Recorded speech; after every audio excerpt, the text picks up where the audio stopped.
जय श्री कृष्णा। दोस्तों, इस वीडियो के माध्यम से आप लोग जानेंगे भगवान श्री कृष्ण और एक वेश्या के अटूट प्रेम के बारे में, जिसमें दर्शाया गया है कि एक वेश्या कृष्ण जी से कितना प्रेम करती है। दक्षिण भारत के किसी नगर में एक वारमुखी वेश्या रहती थी।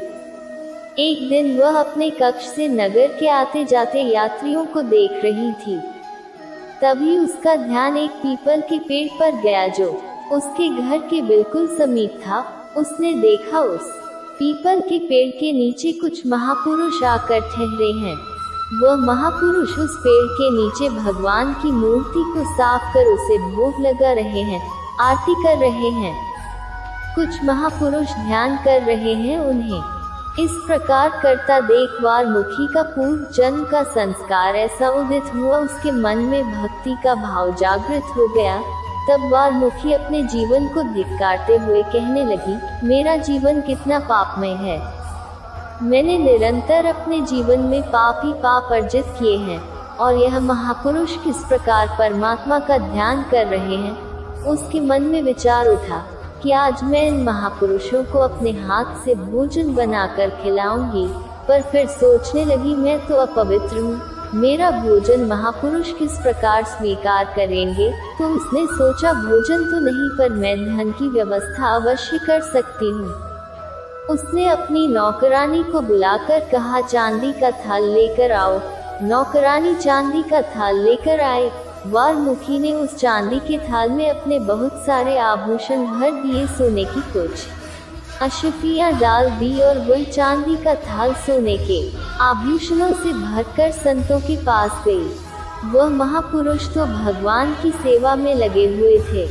वारमुखी उनके नजदीक जाकर कहने लगी, हे महापुरुषों, मेरी यह भेंट स्वीकार करो। तब संतों ने जब उस थाल को देखा तब एक महापुरुष पूछने लगे, आप कौन हो और इतना धन क्यों लेकर आए हो। तो वारमुखी रोते हुए कहने लगी, मुझसे मेरा परिचय ना पूछो, मैं अपना परिचय देने में समर्थ नहीं हूँ। आप मेरा परिचय सुनोगे तो मेरा त्याग कर दोगे। तब किसी अन्य महापुरुष ने कहा, संतों से झूठ नहीं कहते, जैसा हो बता दो। संत तो करुणामय होते हैं, दयालु होते हैं, वह तुम्हारे हर पापों को क्षमा कर देंगे। बताओ तुम कौन हो। तो वारमुखी आंखों में आंसू भर कहने लगी, मैं नगर वधू वेश्या हूँ। उसकी यह बात सुन एक शिष्य को क्रोध आ गया और कहने लगा, अभी का अभी यह धन लेकर अपने घर चली जाओ। तुम्हें क्या लगता है परमात्मा तुम्हारा ये धन स्वीकार करेंगे। तो वारमुखी रोते हुए कहने लगी, संत तो दयालु होते हैं, वह तो हर किसी को स्वीकार कर लेते हैं। आप अगर यह धन स्वीकार कर लेंगे तो मुझे ऐसा प्रतीत होगा कि भगवान ने मेरी सेवा स्वीकार कर ली। उसकी बातें सुनकर सब महापुरुष असमंजस में पड़ गए कि धन लिया जाए या ना लिया जाए। पर वह रुककर कहने लगी, आज से मैं सभी पापों का त्याग करती हूँ। आज से मैं अपने जीवन को सदाचार युक्त बनाऊंगी, पर मेरी यह भेंट आप स्वीकार कर लो। तब कुछ संत कहने लगे, हम इस पाप में धन को स्वीकार नहीं कर सकते हैं। तब वारमुखी कहने लगी, अगर आपने स्वीकार नहीं किया तो भगवान मेरी सेवा को कैसे स्वीकार करेंगे। तब एक वृद्ध महापुरुष वहां बैठे थे। वह प्रेमयुक्त वाणी में कहने लगे, देखो हम तो महापुरुष हैं, हम इस धन का क्या करेंगे।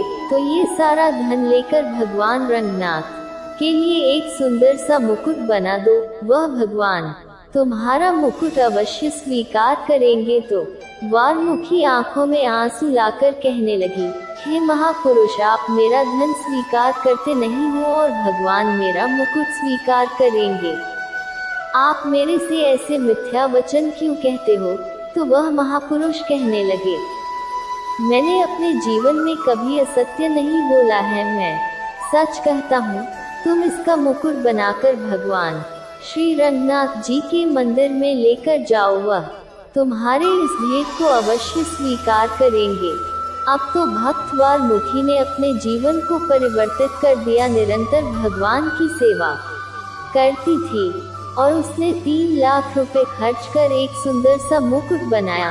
वह मुकुट बनाकर भगवान श्री रंगनाथ जी के मंदिर में जा रही थी, तभी पुजारियों ने रोकते हुए कहा, तुम्हारा इस मंदिर में प्रवेश नहीं है, तुम मंदिर नहीं जा सकती हो। तब भक्तवार मुखी भगवान के लिए मुकुट बनाकर लाई थी, वो पुजारियों को हाथ में देकर कहने लगी, आप ही भगवान के श्री मस्तक पर इस मुकुट को पहना देना। तब पुजारियों ने क्रोध में आकर उस मुकुट को दूर फेंक दिया, तुम्हारे पाप के पैसों से बना हुआ मुकुट हम भगवान श्री रंगनाथ को चढ़ाएंगे, तुम्हें वैसा प्रतीत होता है, हम ये कदापि नहीं करेंगे। उस वक्त वार मुखी मन से उदास होकर मंदिर के बाहर ही बैठ गई। एक दिन पूरा निकल गया। उस रात को भगवान श्री रंगनाथ जी ने पुजारियों को स्वप्न में क्रोधित होकर कहा, तुमने मेरे भक्तों को दुख दिया है, वह मुकुट बनाकर मेरे पास लेकर आई थी ना, तुमने उसे अंदर आने नहीं दिया और न उसकी भेंट का सम्मान किया है। कल तुम प्रातःकाल वार मुखी को अपने संग मंदिर में लेकर आना और वह अपने हाथों से मुझे मुकुट पहनाएगी। अगर तुमने ऐसा नहीं किया तो मैं तुम्हारा सर्वनाश कर दूंगा। प्रातःकाल भगवान श्री रंगनाथ जी का मंदिर खुला, सब पुजारी वारमुखी को ढूंढने लगे। एक वृक्ष के नीचे अब वारमुखी जी भगवान का ध्यान कर रही थी। उनके हाथों में वह मुकुट था जिसे पहनाने के लिए वह रंगनाथ जी के मंदिर में आई थी। पुजारी बड़े श्रद्धा मान के साथ वारमुखी को रंगनाथ महाराज के मंदिर में लेकर गए। अब तो वह भक्त नाचते नाचते भगवान के समीप जाने लगी। आज भक्त वारमुखी पहली बार रंगनाथ स्वामी जी का दर्शन किया था। उसके दर्शन को देख वह इतना मुग्ध हो गई, उसे कोई सुध बुद्धि नहीं रही। अब भक्त वारमुखी भगवान के श्री विग्रह पर वह मुकुट पहनाना चाहती थी, पर सब लोग देख रहे थे कि वह मूर्ति तो वारमुखी से बहुत ऊंची है। तारांकन वारमुखी ने बहुत प्रयास किया मुकुट पहनाने का, पर उसका हाथ भगवान के मस्तक तक पहुंच नहीं रहा था। तब वह मन ही मन भगवान श्री रंगनाथ जी से प्रार्थना करते हुए कहने लगी, हे करुणामय, मैंने आपके लिए ही यह मुकुट बनाया है, अब आप सहर्ष इसे स्वीकार करो। तब कहते हैं, सारी सभा के मध्य हजारों की संख्या में लोग इकट्ठे हुए थे। वह देखना चाहते थे भगवान इस वैश्या भक्तों के हाथों से यह मुकुट किस प्रकार स्वीकार करते हैं। तब सबके समक्ष भगवान श्री रंगनाथ जी ने अपने श्री विग्रह से मस्तक को झुका दिया, और जैसे ही मस्तक झुका उस वक्त वारमुखी ने भगवान के श्री मस्तक पर वह मुकुट पहना दिया। बड़ी संख्या में जो लोग एकत्रित हुए थे वह देख कर हैरान हो गए कि भक्त वारमुखी के लिए भगवान श्री रंगनाथ जी ने अपना मस्तक झुका दिया है। अब तो वह बड़े प्रेम से भक्त वारमुखी की जय जयकार करने लगे। यहाँ तो अनन्य भक्त वारमुखी की जय जयकार कर रहे थे, पर वहाँ वारमुखी ने भगवान को प्रणाम करके कहा, हे रंगनाथ स्वामी, मुझे अपने चरणों में स्थान दे दो। और इस प्रकार प्रार्थना कर भक्त वारमुखी ने भगवान के श्री चरणों में ही अपनी देह का त्याग कर दिया। परमात्मा ने भक्त वारमुखी की आत्मा को अपने अंदर समाहित कर लिया।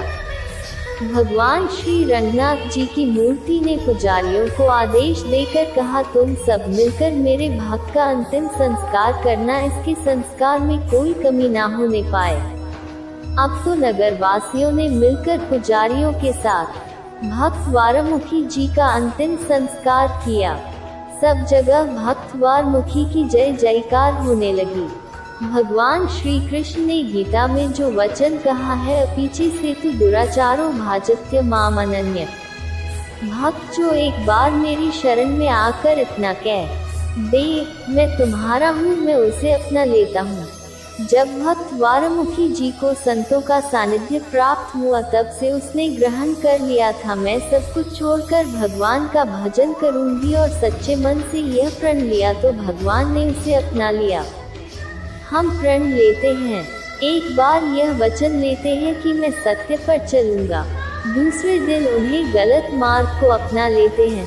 पर भक्त वारमुखी ने हमारी तरह नहीं, उसने सच्चे हृदय से भगवान की शरण ली तो भगवान ने अपने भक्तों को अपने चरणों में स्थान दे दिया, तो ऐसे भक्तवत्सल भगवान के पावन श्री चरणों में हमारा बारंबार प्रणाम है, प्रणाम है, प्रणाम है।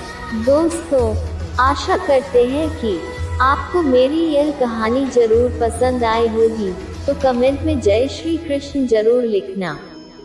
दोस्तों, फिर मिलेंगे अगले वीडियो में। तब तक आप स्वस्थ रहिए, मस्त रहिए। जय श्री कृष्णा। राधे राधे दोस्तों।